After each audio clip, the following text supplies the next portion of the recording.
All right, my great friends. This is Mr. Davis. I know you were waiting to hear my voice. I was waiting patiently for these past 2 weeks to make another lecture for you. So I am so happy to be with my great friends again, all 50 of you or so in geography.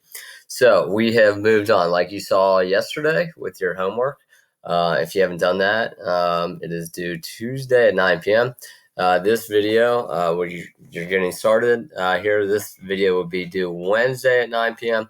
So what I'm going to do is go through some slides, and then I'm going to have you, I will have you, see, answer some questions and watch this video. So I apologize for that. So here we are talking about Russia. So this is Russia and the Eurasian republics. And the Eurasian republics are basically, it's like the Soviet Union. So when the Soviet Union broke up in 1991, their downfall, it basically, Russia became the big country, the biggest country in the world. And there's like 15 other little satellite states of Russia, like Ukraine and Kazakhstan, Belarus, which I have a few friends from Belarus, Lithuania, etc. This is, their fearless leader. This is, wait for it, go back. Who is this? Okay, I will call on TP, Tanner. Who is that? Oh, yes, that is Vladimir Putin, a not good friend. He is one of the worst guys in the world. He is a really, really bad dude. We'll talk about that in a little bit, but he's a monster, in my opinion. He is their quote unquote president, but it's Russia's basically still. I would say it's a communist state still. They have principles of free market principles going on, but still, he calls the shots. He's been the president for a long time. He stepped down and then didn't like stepping down, so he came back to power. It is really their government. It's not a government you would want to live under today, and you wouldn't want him as your president. There's some really, really bad stories behind him on how he got his rise to power. It includes killing people. It includes bombing people, starting wars against other smaller states, and even right now they're still at war, technically at war, so to speak, with their neighbor Ukraine, because he went in and just took away their territory. But he is a bad dude. If you can't guess it, I don't like him. So here's Russia. Russia is the biggest country in the whole entire world. One of your questions in the guide reading is how many countries do they border? So if you just start here and go counterclockwise, so they border Norway, they border Finland, they border Estonia, they border Latvia, they border Lithuania. Well, actually, they don't border Lithuania. This is actually interesting. This is a part of Russia that they want to have a spot on the sea. So they got this little chunk of territory in between Poland and Lithuania. They border Belarus, they border Ukraine, Kazakhstan, Georgia, Azerbaijan, Mongolia, a little border here with China, and then a bigger border here with China. They even border North Korea, very ever so slightly. They're across the sea from Japan, and here is the United States way up here. So I wasn't counting, but if you were counting at home, somewhere in the 15 radius. They're always doing something militarily, right? As we speak, they have troops right here on the border here with Norway, Arctic troops. They got troops up here in the Arctic Circle. They are, let me get this out of the way, they are sort of friendly with China. I don't necessarily, they're more friendly with North Korea than we are. They're both basically communist states. Everybody lives in this part of Russia. So if you see from the 40 degrees longitude on down, that's where I would say basically 60 degrees longitude on down. The Ural Mountains, it's not on this map, but the Ural Mountains come right through the center of Russia. Not the center, I guess like the western center. This is where everybody lives. Out here is Siberia. You notice by the tiny cities, you don't see a lot of big cities. Um, they're really sprinkled throughout, but this is the Siberian region. One thing that keeps Russia in the big time discussion as major world powers is they have so much oil and natural gas out here in Siberia. Their capital is Moscow. It has been St. Petersburg in the past. They used to be controlled by the Mongols. The Mongols really didn't want anything from the Russians except for taxes. And one thing the Mongols did is they prevented the Renaissance from happening. They prevented the um, Reformation movement from happening. And the Mongols were religiously tolerant. So Russia at the time of Mongol conquest was Eastern Orthodox Christianity, and that's what the primary religion is today. But there's Muslims in Russia. I don't think there's a lot of Catholics in Russia. I have to double check that, but they are Christian for the most part, and then a lot of atheists because it was the Soviet Union. The state should be your religion. Here's the population density, and just like I said here, red and orange is where the majority of the people live. Their biggest city is Moscow. And then out here, there's no areas out here that get into that red area. Some more facts about Russia. Has the world's largest country in terms of landmass. About 150 million people in Russia. Caspian Sea is the largest inland lake. So it's the sea, but it's called a lake. This is a big one. Geographers call this area either Eurasia. Some people call it Eurasia because there's not if I go back to this one here, there's not a separation. Like Africa is one big continent, South America and North America are connected by that tiny little country of Panama. So it seems like they're two separate entities, but Europe and Asia that doesn't have that dividing line. So what geographers do is say, well, the Ural Mountains kind of come like this. So on this part of the world is Europe. This part of the world is Asia. So if you ask the common Russian citizen, are you European or are you Asian? They would say I'm Russian, probably, as like kind of their defiance maybe in some ways. The Karakum is one of the largest deserts. So even though it's a majority cold region, they do have deserts. And one thing to take away about deserts is deserts mean lack of precipitation. They don't mean hot necessarily, but a lot of deserts, we think of Sahara Desert, very hot, but also Antarctica is considered a desert because they don't have much precipitation. Maybe I said participation before, I don't know, can't remember. But the Black Earth Belt region, it has rich soil in this part of the world, so they have tons of resources, which is cool. More facts: winter in Moscow is severe with plenty of snow. I would say right now, I have to look it up as the video plays. I would say, I don't know, it's probably like in the 30s, 40s or so in Moscow today. But even in Michigan today, this is Thursday of your last Thursday of spring break. It was snowing in Michigan this week. So parts of America are very cold, even in the springtime, as we are now in spring. Vast areas of tundra stretch across northern Russia. Russian czars. So czar is what their title of their leaders before it became the Soviet Union. That is an ode to which major military leader? I'm going to call on Ryan Treebranch.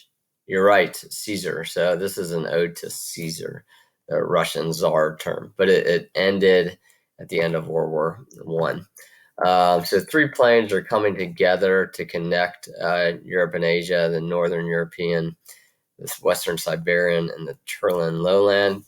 That's not necessarily what would be on a test or quiz whenever we do have one. So what we're saying, some of your words, Chernozem is rich black soil. So this is the Eurasian units, not just the Russian unit, excuse me. So Ukraine is a major country right next to Russia. They have a really interesting and bloody history. Even as we speak right now, Russia and Ukraine are battling each other. Russia, basically, if you see where my cursor is, Russia took this territory away from them on the Black Sea. It's called the Crimean Peninsula. They came down and just ripped it away from Ukraine. Not legal, very illegal. People died. There's major protests, and Russia didn't back down. And the world, all the world did in this situation. This was back in 2014, I believe. All the world did was basically put economic sanctions on Russia, which hurt their economy, but it didn't we didn't even go in and give it back to Ukraine. So technically, this part of the world is in Russian hands. Three biggest cities in this region are Moscow, it's right here, St. Petersburg, which is like right here, and Kiev, which is the capital of Ukraine, which is right in here. Siberia is a big part of this region. What this is great for Russia is the fact that they have so much resources. This isn't where you would see big cities. People do live out in the Siberian region, not like in this spot of it, but you have your companies out here, and then you have your Inuit groups who would live some groups that live the same as they have for centuries, like people living in smaller housing, doing the same type of subsistence farming that they would have done hundreds of years ago. And then you do have some modern cities out in Siberia, but one of the reasons why Russia is in the world's major player conversation, one is their land gives them so much resources. 1 million miles of swamps, marshland, frozen land. Not suitable for farming, but below the surface in Siberia is oil and natural gas. The Turlan lowland, the deserts in this region are called coombs. The Karakum is also known as the Black Sand Desert. So this is in the southern part of the Eurasian republics. I'm going to skip this page. It refers to a different book. The big mountain range we want to know right here is the Ural Mountains. They're not a gigantic range. They're probably about the size of, we would say, the Appalachian Mountains. But what they do geographically is they give us a nice break between Europe and Asia. Okay, and here are the Ural ranges right here. So that's a clear break, and they go from north to south. So this is Europe, this is Asia. Although, again, people would probably say, we don't really say I'm North American, and people in England would say they're English. But if you ask them what continent they're from, probably most Russians would say I'm from Europe because that's where most of the people live. This is Siberia out here. Again, you see, it's not fertile land and it's really cold, but a lot of resources out here. Mongolia is a big neighbor of theirs, and Mongolia is almost all desert land. That's where the Mongols are from, hence the name Mongolia. That's just a different, looking at the Russian Orthodox alphabet. We're going to skip ahead here. Okay, the rivers, and Russia's known for having a lot of waterways. So there's a big river that runs through Moscow, but kind of like the Great Lakes are, you can only use them in the summertime and then the late spring, early autumn, because their rivers are frozen halfway throughout the year. So shipping on the rivers is not good, and that's a big reason. Let's just go back to the slide real quick. Okay, so if that's not the best one. Apologize here.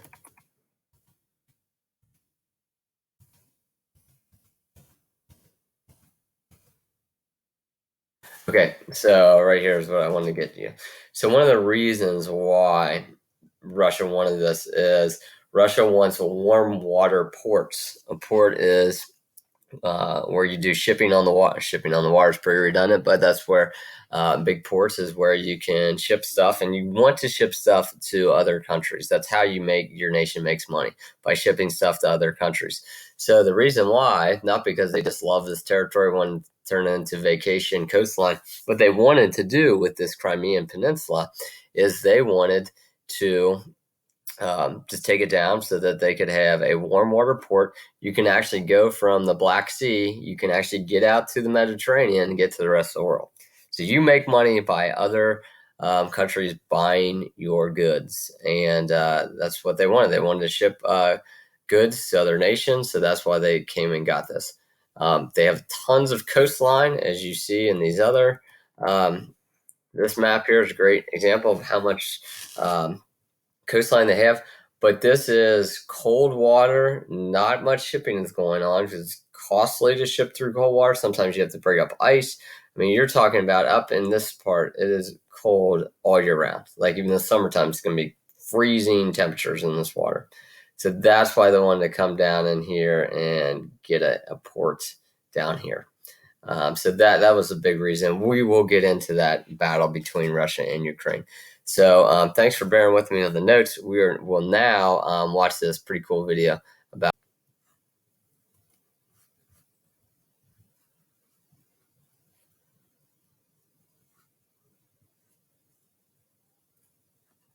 Russia is immense.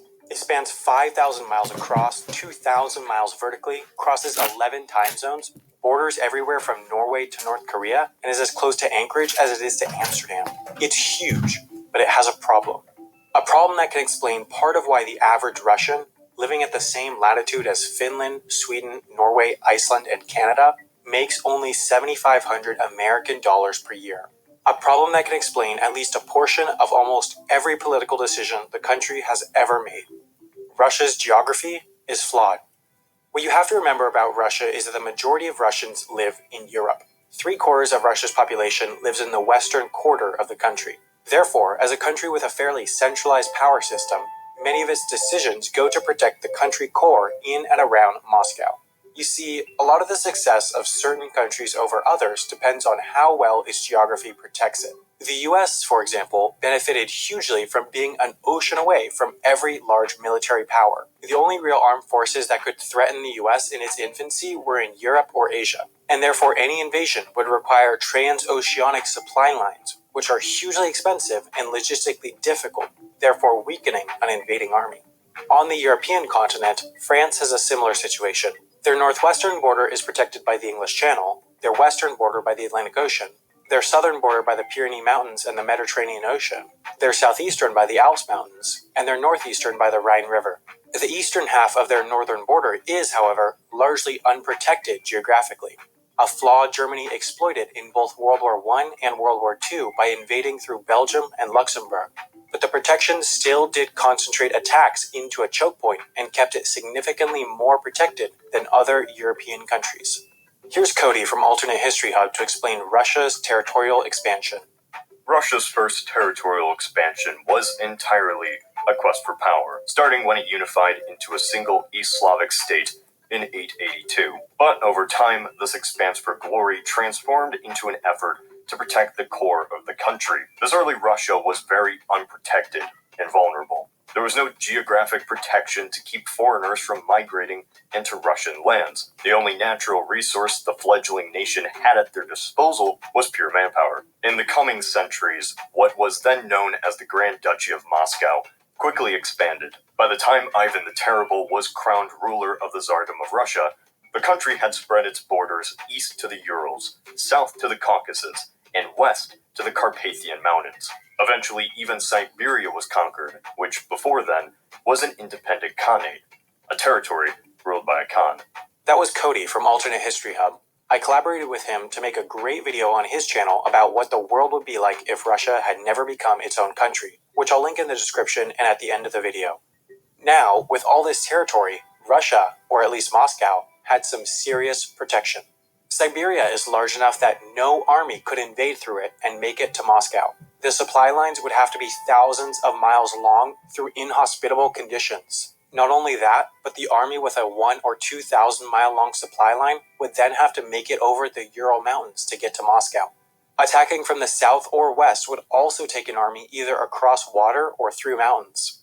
By the time the 19th century rolled in, Russia had truly become an unconquerable power. Countries could and can take over portions of Russia, but there is no conceivable way that a single country could fully occupy and conquer Russia. To occupy a territory of that size, a country would need an estimated 13 million trained ground troops, more than the 17 largest militaries combined. However, despite its defenses, Russia has never developed economically to the same level as some of its neighbors. Its GDP per capita is right around that of Mauritius, Grenada, and Turkey. And this, once again, can be at least partially attributed to geography. Historically, naval power equaled power. The two were synonymous. There was no better way for countries to project their power and grow their economy than to have a powerful navy and merchant fleet. Many of the most powerful countries today, the United Kingdom, Japan, and China, for example, were ones that once had the most powerful navies in the world. There's a reason that none of the 18 largest economies in the world are landlocked countries. Up until the last century, maritime shipping was the fastest way to get goods and people across the world, and it's still the cheapest way to ship goods long distance. Having good water access allows countries to trade with the world. But Russia, despite its 23,000 miles of coastline, has no significant warm water ice-free ports with direct access to an ocean. Alaska does, Canada does, Iceland does, Norway does, and Sweden too. But Russia is fundamentally limited in its maritime power because it has no easy way to access the world's oceans year-round. The port of Novorossiysk is ice-free, but its throughput is limited by the depth and size of the port. St. Petersburg also has an important port, but it freezes for many months of the year. On the Pacific side, ports like Vladivostok also occasionally freeze during the winter, but the ice is not the biggest problem with these ports. The biggest problem is that their access to the world's oceans is all through choke points controlled by either NATO countries or NATO allies. To get to the ocean from Novorossiysk, you need to pass through the Bosphorus Strait, which is controlled by Turkey, a NATO country. To get to the ocean from St. Petersburg, you need to pass through the Danish Straits, controlled by Denmark, also a NATO country. And to get to the ocean from Vladivostok and many of the other Pacific ports, you need to pass through the Sea of Japan, which is controlled by Japan, a close ally of NATO. If Russia ever decided to attack a NATO country or ally, their access to the world's oceans would be restricted by these NATO countries, because the NATO treaty includes a mutual defense pact. If one country is attacked, all respond. This would cripple both Russia's navy and economy. Now, back to defenses.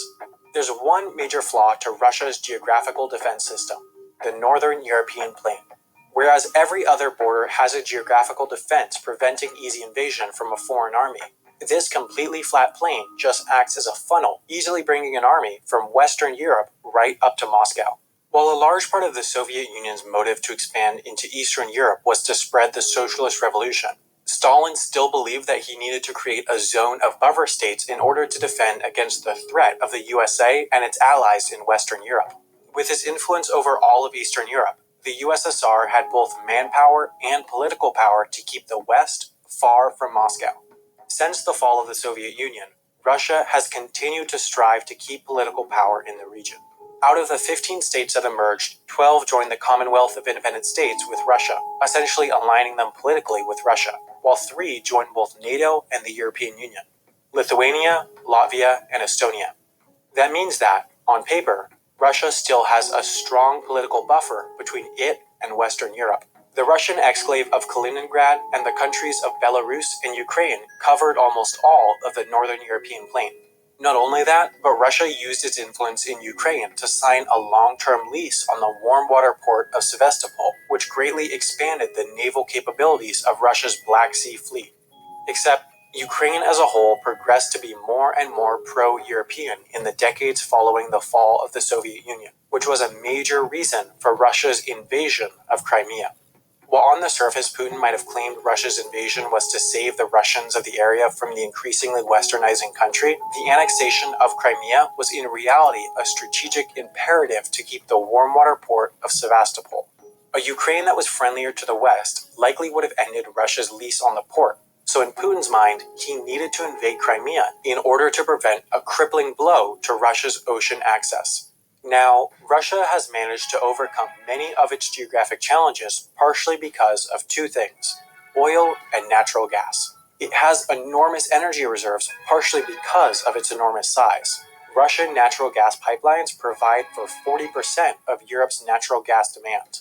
Some countries, such as Bulgaria, Lithuania, Latvia, Estonia, and Finland, are almost fully dependent on Russia for their natural gas. This gas dependency is a major reason why Germany, for example, a country with high Russian oil dependency, is much less likely to criticize Russia than a country like the UK, which has virtually zero Russian gas dependency. If Russia shut off the gas to Germany, it would devastate them, but stopping gas exports to the UK would have little effect. The US has attempted to reduce Russian influence in Europe by exporting liquefied natural gas across the Atlantic. It costs more, but it allows Western European countries to buy their energy from their American ally. Now, none of this discussion of ports and power is to say that if there was no Norway or Sweden blocking the way to the ocean and the water was a bit warmer, Russia would be the Sweden of the East. Saying that would be foolish. Geography does have an enormous influence on human development, but it doesn't determine it. Much of history is defined by chance, not circumstance, because, in the end, reality is just a confluence of chance and circumstance. This video was made possible. All right, excuse me, that is it for this lecture. If you got to this point in the lecture, then you're done. So we will see you guys later.